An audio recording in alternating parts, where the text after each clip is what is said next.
Hello there, my very good friends. On today's wrestling news, the King has returned. AEW's backstage has been described as weird and cliquish. We're going to tell you everything you need to know about Megan Bayne. And a WrestleMania match might have been revealed. I'm Adam Wilborn. And I'm Andy Murray. And this is the news. All right, Samoa Joe. Yes! Let's talk Samoa Joe. He's back on the scene, crispy and clean. Yes. Other words that rhyme with een.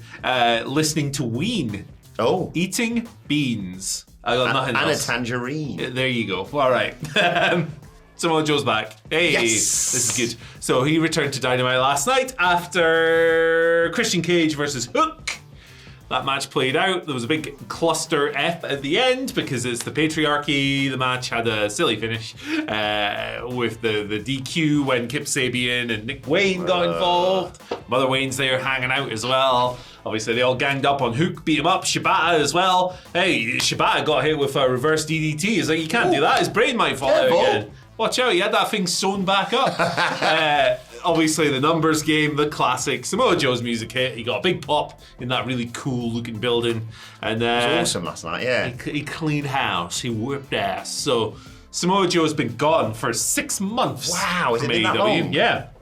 His last match was against Chris Jericho in July of last year. They did a big injury angle and stuff, but he was away filming Twisted Metal. Oh yeah, he's that clown thing. Yeah, he's the evil clown guy. I'm not familiar with the show, but he looks cool as that character. And he's been ready to return for ages. They brought him back last night. Clearly, they thought that was the right time to do it. He got a big reception. He got a big reception online as well. Like, people underestimate the popularity of Samoa Joe a lot of the time, I think. Look, I'm a big Samoa Joe advocate. I think he rocks. I think that as he's gotten older and less athletic and more dynamic, he has maintained his aura by being really great at every other aspect of pro wrestling, from presenting himself as a killer to the promos and everything else. I think he should just beat Jon Moxley, to be honest. I was about to mention that. I remember when he first came in AEW and I was like, oh no, is he washed? And then like within about a week I was like, oh no, he's still class. Yeah, he rocks. Yeah, he's been a former world champion, and I echo anyone taking that world title, to be perfectly honest, off Jon Moxley. I am very indifferent at best when it comes to the Death Riders, but fantastic news to see Samoa Joe back in AEW.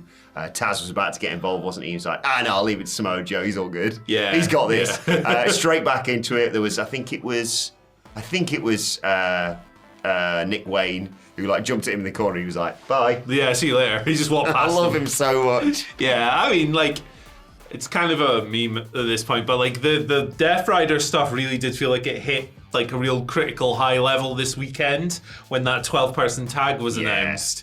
And even like accounts that I know who only ever post about AEW were kind of like, what? So like, if you're looking for a guy, and it's not Darby Allin because he's climbing Everest. Jesus. Bless him.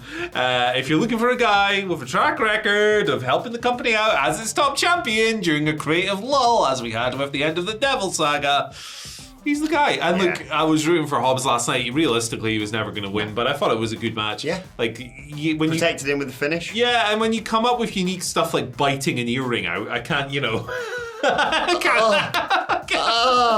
I can't not appreciate that.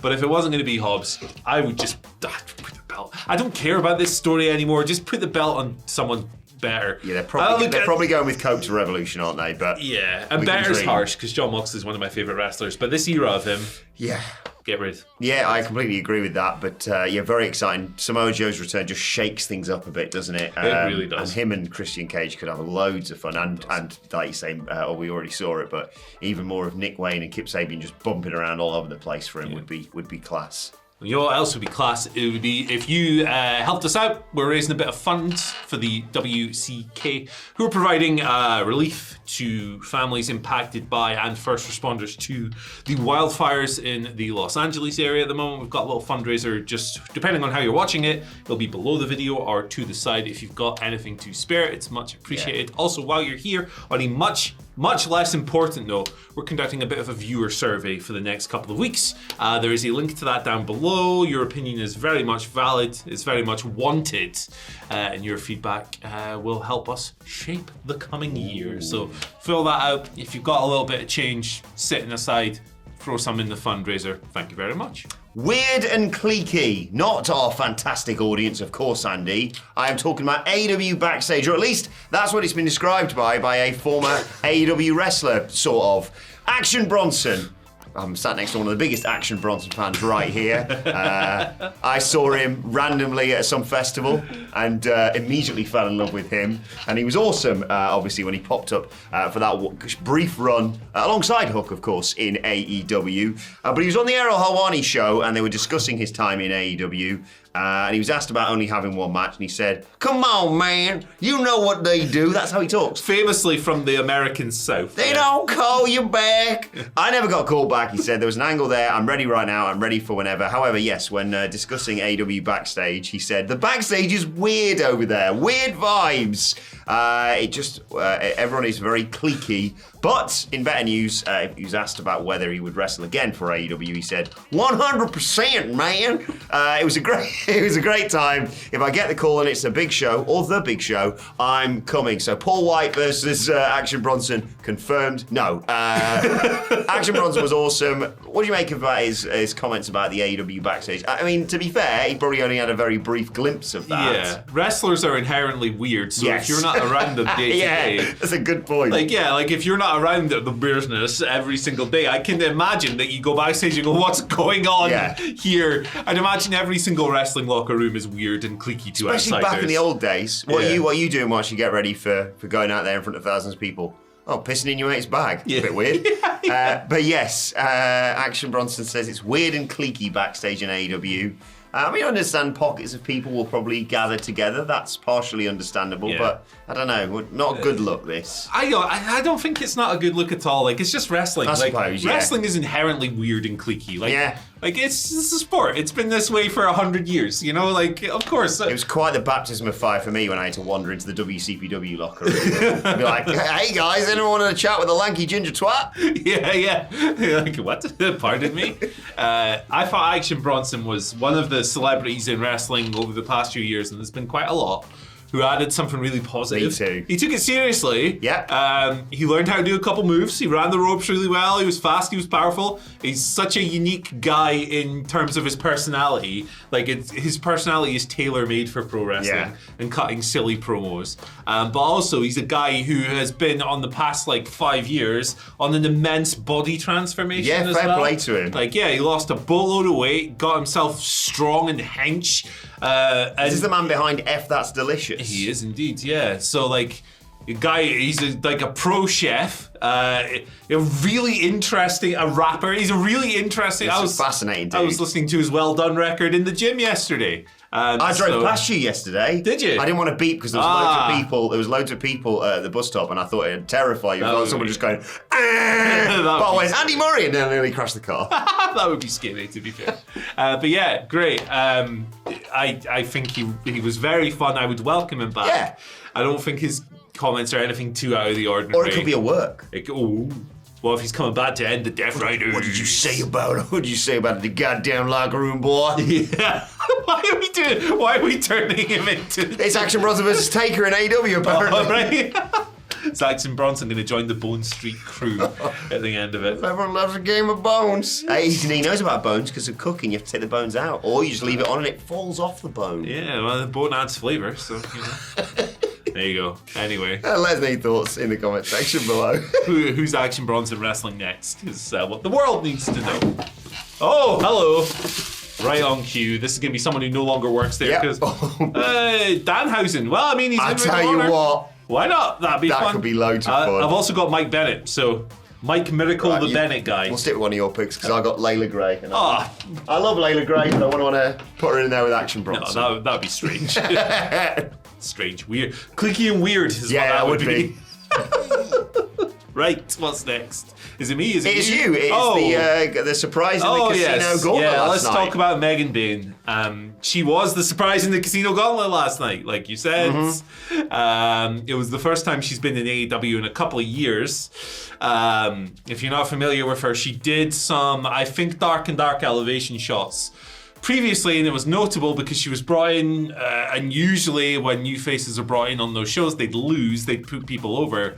Megan Bayne won a match. Yeah, look at her. I'm not surprised. But she also shredded her knee in one of those matches. I think ACL, MCL, other things ending in CL. She suffered a pretty bad injury and she was out for like a year or so. She came back in 2023. There was word that she'd signed with AEW. But by the summer and the following summer, there was talk that maybe some pitches were being devised for her. This is according to Fightful Select, by the way. They never came to pass. She didn't end up appearing on TV. Instead, she was in Japan for a while with Stardom. Now she's quite a big fixture on the US Indies. She does a lot of GCW shots. I mean, she works for them like every week. Like, you know, she's a regular. And it was learned sometime last year that she was no longer with AEW. It's quite interesting that she turned back up again last night. We'll see what happens with her going forward, but Fightful had reported before the show that she was in town and there was word she might be on the show, and then she was. So she was in the gauntlet. So she's a really interesting prospect. I think when you see her in the ring with Statlander and like Willow and some of the powerful wrestlers in that division, she fits like a glove. I think she pops off the screen. I think she's got great presence. She's tall, which is, you know, great. Like I love me some tall wrestlers. I love me some Omos. Yeah, I was about to say. So she's not 7 foot, but you know, it's good. I think I've been impressed with Megan Bayne from the moment I first saw her, which was, I don't know, probably about 4 or 5 years ago at this point, and I think she'd make a great addition. They actually did a little Twitter angle with her after the show as well, where an interviewer tried to get some words and she just kind of looked and walked away. So maybe more to come from Megan Bayne. She'd be a good signing. I am surprised that if she is a free agent, I'm surprised the Fed didn't try and grab her, but hey, there you go. Yeah, full disclosure, I don't know a great deal about Megan Bayne, but I'm very interested in it off the back of the way she was presented last night. Like you say, they made a big deal of her popping up in the casino gauntlet. I thought Mariah May did a great job of suddenly being like, what the bloody hell's she doing here? I thought she was in Stardom. Yeah. No. Leave me alone. But yeah, very excited. Like you say, she's just someone who you immediately go, who's that? Yeah. So very excited to see what she does next. I hope, she is an AEW regular going forward, because like you say, she's such a presence and such a size, and that AEW women's division is going from strength to strength. Spoilers, although while you're watching the news, if you haven't watched AEW Dynamite, but congratulations to rookie Toni Storm, who got the win in that casino gauntlet, and will be heading to Australia to face Mariah May for the world title in February, of course. Wrestling. Tell you what, they got that graphic up quick, didn't they? Oh, 1, 2, 3, graphic! Put it up! It's like the best match graphic designer in a game, clearly. I love that. It was just like, yes, it's happening. But yeah, more Megan Bayne in my wrestling. Big fan of hers already. Yeah, like her clothesline out of the corner onto Statlander was particularly impressive, and she's just like a Greek goddess gimmick, Megasus, so interesting stuff. Looking forward to seeing more from her. They're going to more of our thoughts on that. Of course, Miller will be covering it ups and downs later on today, and me and the Dadleys will be talking about it on the Dynamite Review, wherever you get your podcasts from. Finally, let's turn our attention to WrestleMania 41. Loads of speculation about that card, of course.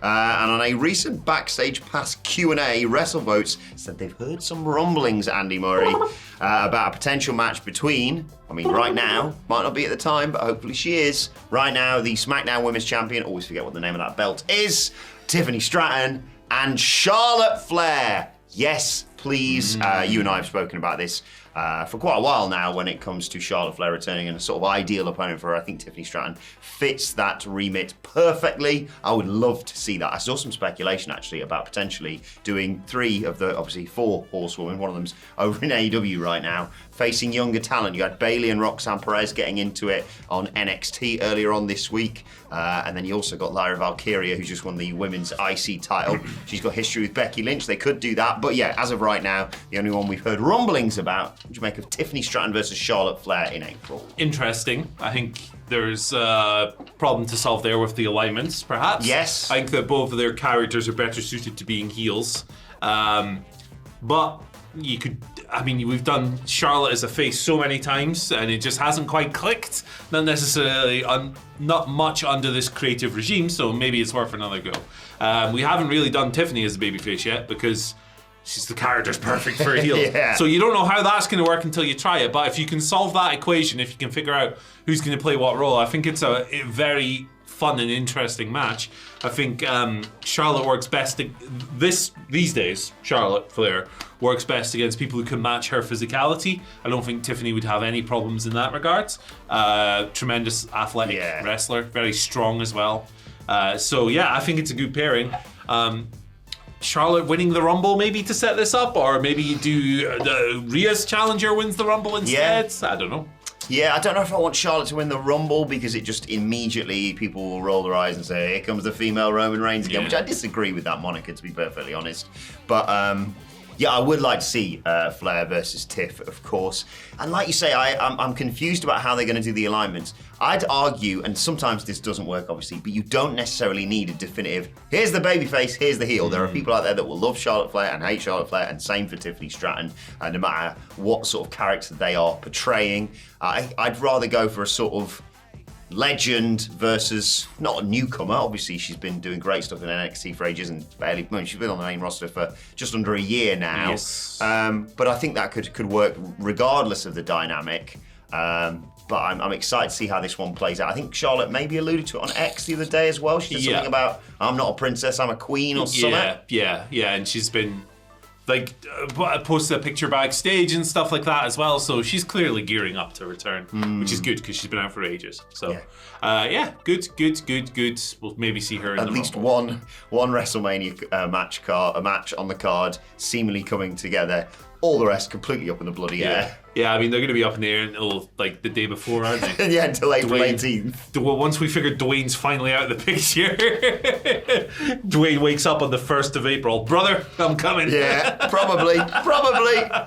Triple H, rip off them plans, boy. Oh, I'm scared. I'm a little bit scared. Yeah, the final boss is back. Does that make Triple H the end of level boss? Oh. If, or maybe, I don't know. Dr. Robotnik.